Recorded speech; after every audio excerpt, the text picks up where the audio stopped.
Hello. This is the lecture for European history for Wednesday, the 1st of March, 2023. And we are beginning the story of the First World War, the Great War, the 1914-1918 War, the World War before World War II happened. The war to end all wars, or more realistically, the war to end all peace. So let's go into how things happened. First of all, no one alive when World War I began, not even the oldest of the old, had living memory of the last time there was a general war, of the last time there was a full-scale war, which was under Napoleon. Napoleon's wars ended 99 years before, in 18 and 15. The First World War starts in 19 and 14. So war is an unknown. Real war, not little war. I mean, the worst wars that happened, the Crimean War, the Boer War, were still small to medium-sized wars. The wars of Italian and German unification were fairly quick. The wars against the colonial peoples were also fairly one-sided. So people had joy in their hearts when, in August of 1914, the nations of the world declared war. The pent-up energies of the German people, the French people, the British people, the Russian people were going to have a chance to redeem the world and make it a better place. With joy in their hearts, young men willingly joined the colors and paraded down the streets and were given flowers by the beautiful women who kissed them on the cheek and sent them off in their brand new uniforms and their brand new army boots to fight what was hoped and believed to be a single, definitive knockout punch against their national enemies. They went off hoping and believing that they'd be home maybe by Christmas, that the war would last fewer than 6 months.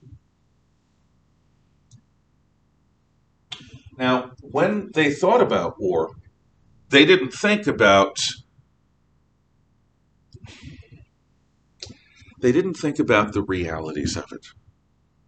They didn't understand that it wasn't just a camping trip in the summertime. And they didn't understand what an industrial war would be like. Oh, they understood what industrial nations were able to do with pre-industrial nations. Whatever happens, we have got the Maxim gun and they have not. But to be on the receiving end of industrial war, they didn't understand.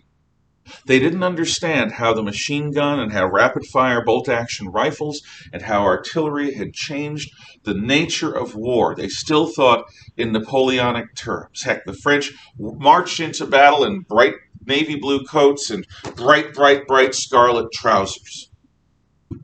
Just like back in the days when smoothbore muskets were the rule of battle, were the order of the day.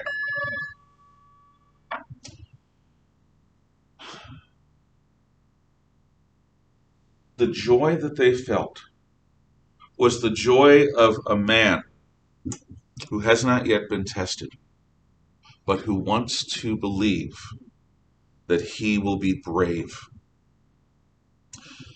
The great challenge for a man in a traditional society is to be a guardian and a protector,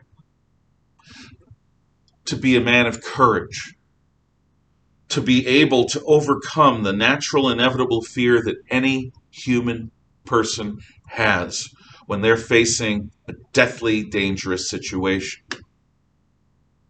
And to have the strength of character and the force of will to still march forward towards your destiny, hoping for glory, even maybe for a glorious death, and not thinking at all about the possibility of something in between. A clean victory where you're happy and healthy and wine, women, and song for the rest of your life, or a clean death, a glorious death in a moment on the battlefield. You don't think about being crippled or maimed. You certainly don't think about being driven insane. So, the young men of August 1914 march into war with joy in their hearts because they are going to meet themselves and they are going to discover their courage, they hope. And also, the countries that send them into war have these battle plans. The battle plans that will lead to a quick victory. French Plan 17, go through Alsace-Lorraine, across the Rhine, and to Berlin. Berlin! The Russians are going to use pincers to cut off East Prussia and then march on Berlin. To Berlin! Whatever it is in Russian. The Germans have the most notorious plan of all, the Schlieffen Plan. The Schlieffen Plan, as I told you at the end of last unit, is the plan that has Germany march not across the Franco-German border into France, but instead to wheel through the neutral nations of Luxembourg and Belgium. Originally it was going to be Holland too. To hit the French from the north rather than from the east, and to isolate the center of France's industrial network, rail network, and road network, isolate Paris, and then dictate peace to France after a lightning victory, and then move back east to face the Russians. That's the heart of the Schlieffen Plan. And the Schlieffen Plan was born when the Russians had just lost the Russo-Japanese War. It was believed that Russia simply couldn't mobilize its forces quickly enough, that Germany could conquer France like that and then have time to square off against the Russians. Barbara Tuchman wrote one of the great popular histories of the 20th century called The Guns of August. And in The Guns of August, she tells the story of the initial moves in the Great World War. And if you're ever interested in reading a good modern history, it was written about 1960, The Guns of August by Barbara Tuchman. She also writes history in a way that makes you wonder what's going to happen next. Now, in 1960, most people kind of knew what happened, but still, she wrote with such verve and such excitement that people wondered, what's going to happen next? How's this going to turn out? Even though they knew, they suspended disbelief, and they really got into it. It's a sign of a really good author. So, here's what happens. The Germans march through Luxembourg and Belgium towards the border with France, Belgium's border. France marches a little bit into Germany, near the city of Mulhouse, in German Alsace-Lorraine. But they get bogged down in the Vosges, the mountains there. The Russians are going to attack much more quickly in the east. We'll get to that. But we'll start with the Germans. By the way, why aren't we talking about the Austrians or the Serbs and the Austrians and the Russians? A, they take a lot more time to get organized, and B, what they do is not particularly definitive. It costs a lot of lives, but the Austrians do not break into Serbia, even though they have a much bigger army, and the Russians do not seriously break into Austria, and Italy is neutral. So basically in the east, you already have, in effect, slow grinding, slow offensives that, in effect, are a stalemate outside of the wars with Germany. So the German forces march through Belgium, In the first 2 days, the British government are begging the Germans and demanding that the Germans march out of Belgium. Britain has a defense agreement with the Belgians, and will fight if the Germans do not withdraw. The Germans don't think the British will fight for a, quote, scrap of paper. They don't understand the English character very much, because the British will fight for honor. They show this again and again. So the Germans ignore the British, and the British declare war. Now, it's an interesting scenario. What if Germany had just attacked France and not the Belgians? Even though Britain and France and Russia had an agreement called the Triple Entente, even though the British and French had worked out common war plans, even though the German building of their high seas fleet threatened and challenged British naval supremacy, even then, there were strong forces in Britain that did not want to join in the fighting in France. And legally, Britain was not obligated to. Britain was encouraged to, but not obligated to fight in France. Also, in Ireland, at the moment, there was a civil war brewing because the British government was granting the Irish people, Catholic, Celtic Irish people, not the Ulster Protestants who are Anglo-Saxon and Scots, but the Catholic Irish people, home rule, majority rule over at least most of the island. The question is, would the British Army in Ireland and would the settlers in northeastern Ireland, the region known as Ulster or Northern Ireland, would they go along with it? And there were signs that they wouldn't, that the British Army would mutiny rather than allow Ireland to be have home rule within the empire. So if Germany had not violated Belgian neutrality, there's a genuine possibility Britain would not have gotten involved. Had Britain not gotten involved, France probably would have been crushed. Maybe not as quickly as Schlieffen thought, but eventually. And then Germany could turn on Russia. I know this because of what happened. Let's explore what happened. Germany didn't comply. Britain declared war. And Britain moves its expeditionary force into France. Let's use the map to get a sense of this. So here's Europe.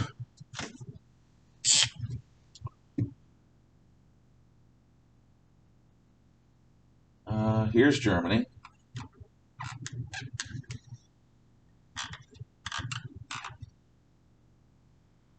And the Germans attack not through Holland. Holland is neutral.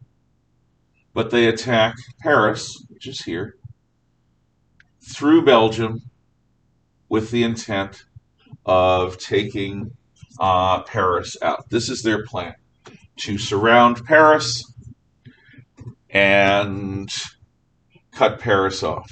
Meanwhile, the French army is way down here. Actually, it's farther down than I have on the map. And the French army is occupied with their Plan 17 attack. Okay.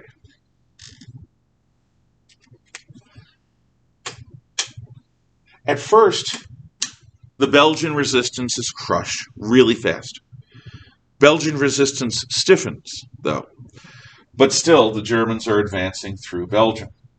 The French army realizes, and basically moves forces from their attack into Alsace-Lorraine, but their response time is fairly slow. So the Germans advance through Belgium. The British, rather fast, sends 4 of its 6 divisions of its Rapid Reaction Expeditionary Force to the mainland, and they meet the Germans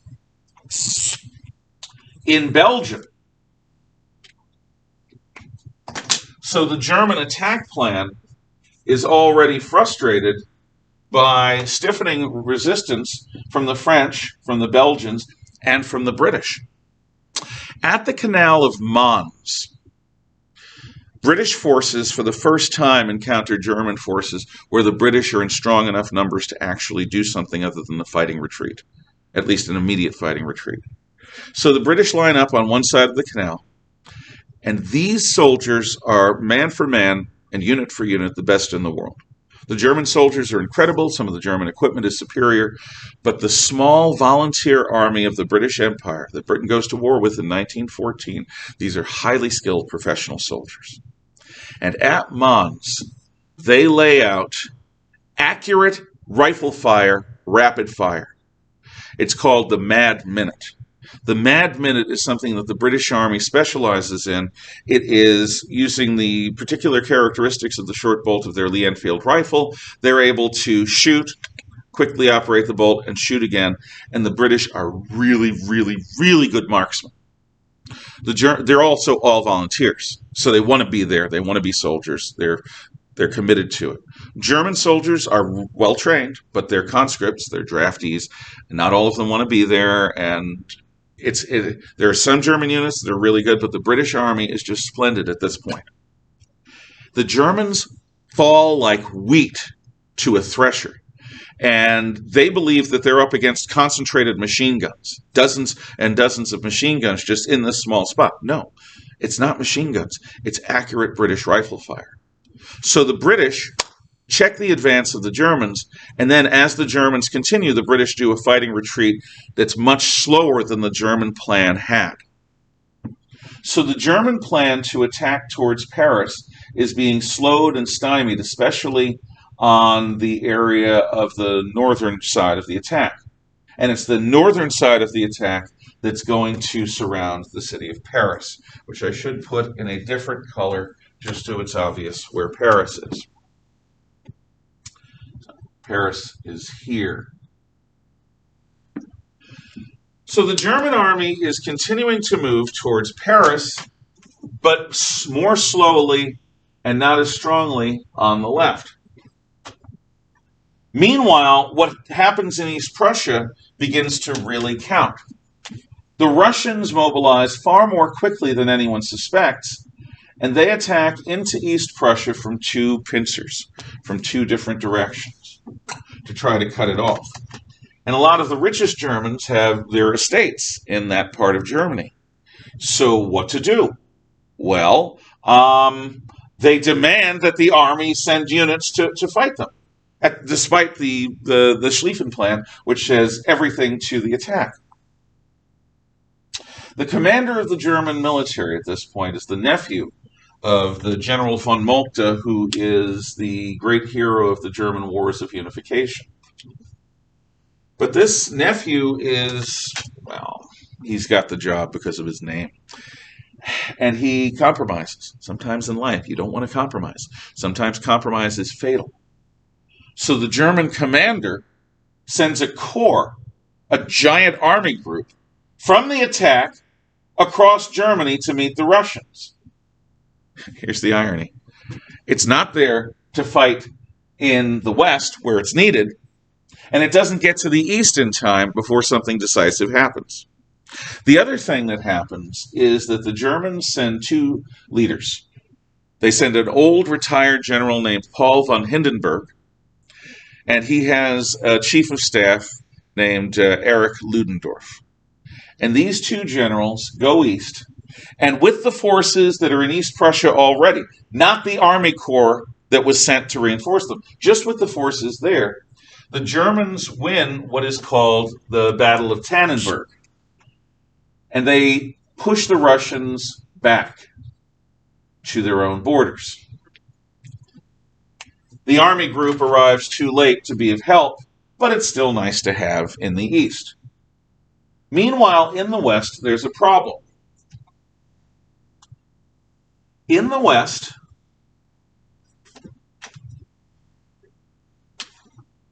the German attack has had so many problems north of Paris that instead of having the northern part of their army go around Paris, which is what it's supposed to do, the German army is going to actually go east of Paris. The whole point of this giant wheeling attack was to surround and cut Paris off. That's not going to happen now. The Germans are all going to be to the east. Maybe in the future they'll be able to cut Paris off, but in this initial attack, their primary objective to surround and occupy Paris, the center of the rail and road and industrial network of France, is going to fail. They're going to fail in their mission. But they're still winning in the field.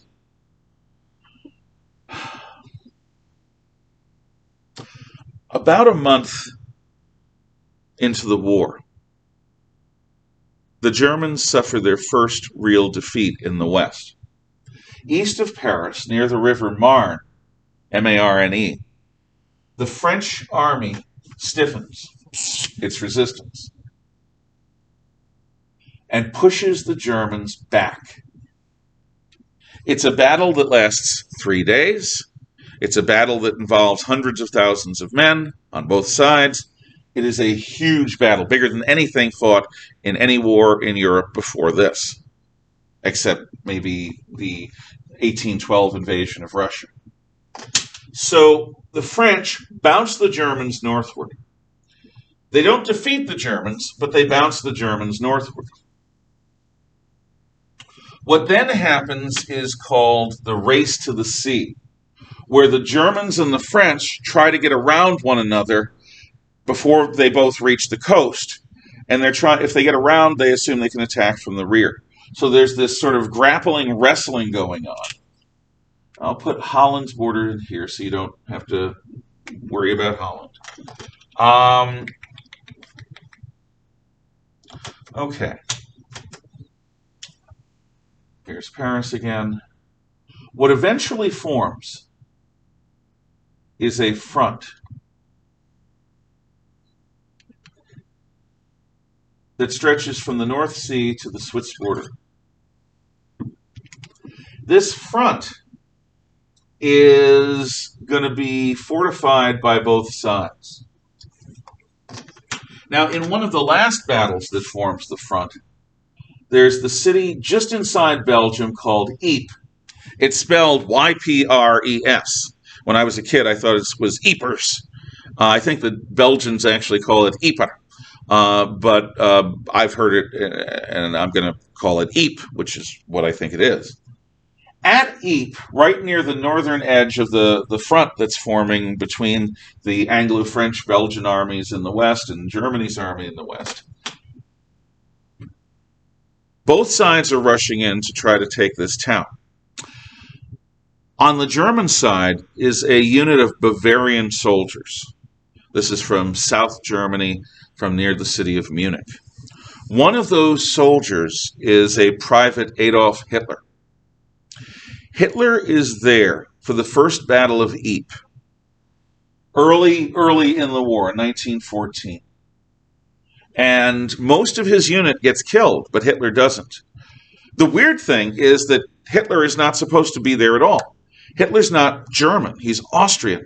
He's an Austrian German, but he's from the country of Austria. When war was declared, he should have been drafted into the Austrian army. But some paperwork chicanery was done to allow Hitler, even though he's an Austrian citizen, to join the German army's Bavarian units. And when Hitler survives, he's going to then be promoted to corporal, get a medal, and he's going to serve the rest of the war in a very dangerous job. He's going to be a trench messenger, which means he's not just doing attacks when the infantry attacks. He's constantly moving across the front inside of the enemy where he's getting shot at. And he's there for about 4 years. So we'll come back to that guy later. So the Western Front forms a solid line of what becomes trenches between Switzerland and the North Sea. This is going to form a stalemate. Now you might ask, why trenches? And what are trenches anyway? Well, I'll start with what trenches are. Trenches are deep ditches that a soldier gets into to fight. Why? Well, the thing about bullets is if they hit you, you're going to be in a bad way. So you want to avoid getting hit by bullets. And one way to avoid getting hit by bullets is to hug the ground. All soldiers are taught to hug the ground. You basically go down on your belly, you present minimal aspect, head and shoulders, and you shoot from the ground. But what's even better is to have a foxhole or a trench, which is a hole that you dig that you may surround with some sandbags, and you just pop up and shoot and go back down again. Earth is a great bullet stopper. Sand, soil, better than stone. I mean, medieval fortresses were built of stone, but modern fortresses use earthworks. And trenches are long, improvised ditches that the men fight from. Over time, the British ditches get a little bit better. They build underground, quote, bomb-proof, unquote, shelters called dugouts. They have places where men will eat, where men will sleep, where men will go to the bathroom, where men will fight. And basically, they're sort of there to keep the men safe. But the British don't work on their trenches to such an extent that they're comfortable, because the British have this philosophy that we're not going to stay here. We're going to attack and drive the Germans back. It's political. The Germans, on the other hand, once they realize that it's a stalemate in the West, they reverse their plans. The Germans decide to hold in the West with minimal troops and attack Russia in the East. And that's what they're going to do for the next 2 or 3 years. So their fortifications, their trenches, are much more elaborate. They're deeper. They've got better dugout shelters. They've got better cafeterias, better latrines, better sleeping quarters.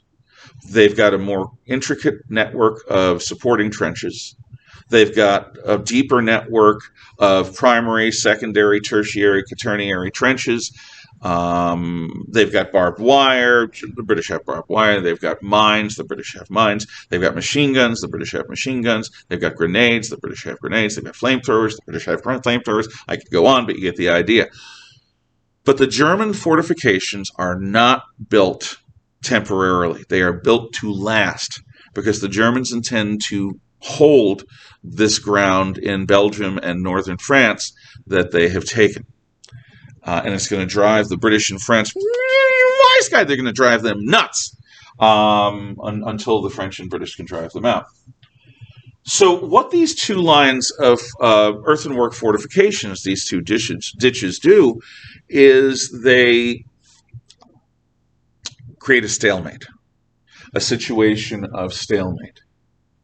And this stalemate is going to produce a horror show called trench warfare.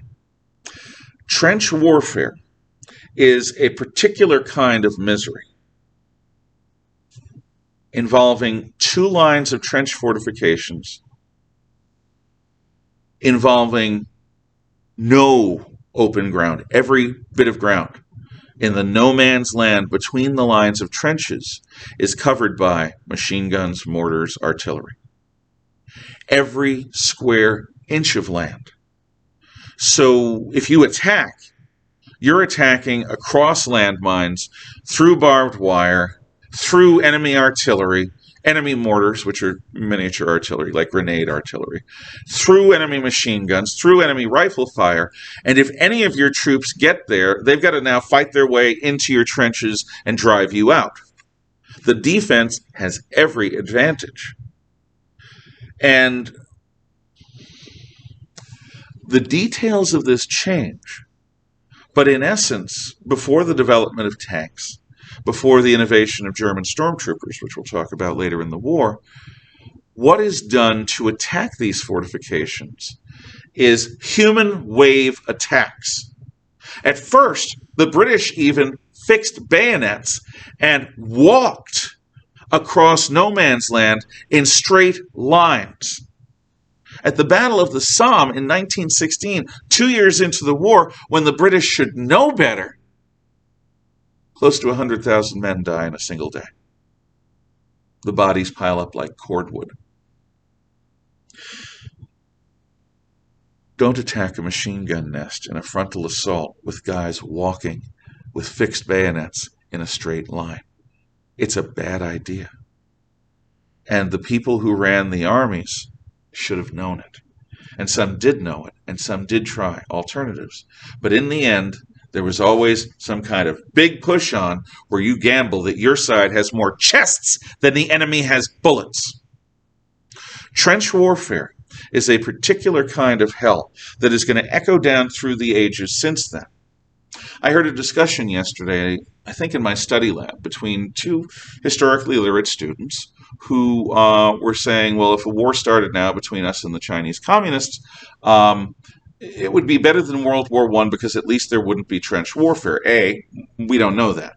B, like with Europe, it could get nasty. Chemical weapons, biological weapons might be used, again, nuclear weapons. The rapid fire of modern guns, the drones, computerized warfare, like back in 1914. The truth is, no one knows what a general war would be like with modern technology and in the modern age. No one. It's a crapshoot. And what's going on in Ukraine is not really a foretaste, because Ukraine is a limited war.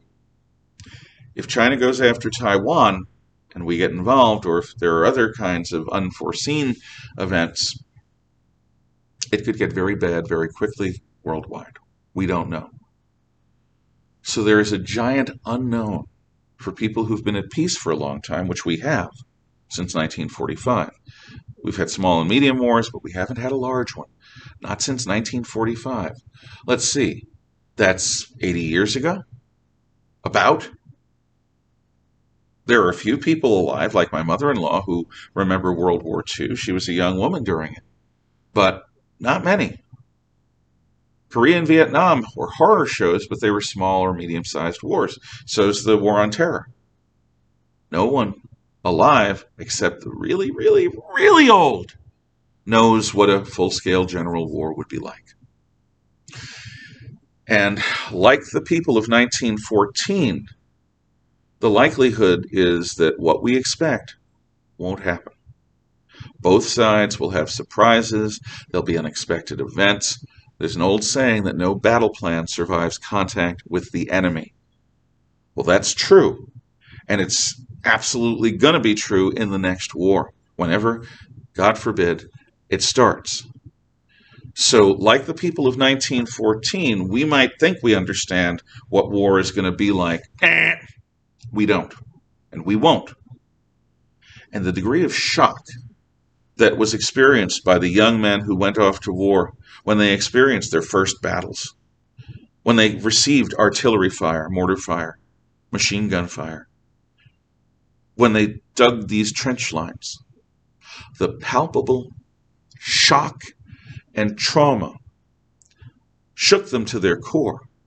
They were not the same people that marched gloriously off to war in the summer sun of August. They were sobered, they had suffered, and since all wisdom comes from suffering, they were wiser, and they didn't have any idea how much worse it would get, or if it would even end. And that's where we're going to leave things, with the beginnings of the horrors of trench warfare along this line stretching from the Swiss Alps to the North Sea. Remember, you have until 8 p.m. tonight, Wednesday, the 1st of March, 2023, to have posted your comment. This video should be up and available before 10 a.m., God willing. If it is, you have 10 hours from 10 a.m. this morning or so until 8 p.m. tonight to get it done. Get it done, or you're going to have a zero. What I'm looking for is a short paragraph, at least 3 sentences long, can be longer, where you say something uniquely insightful about what you've heard today, which is the beginning of the war and the attacks of the early war and the stalemate. I look forward to your comments, and God willing, I also look forward to seeing you tomorrow. Maybe I'll even see some of you tonight at the senior project presentations. Take care.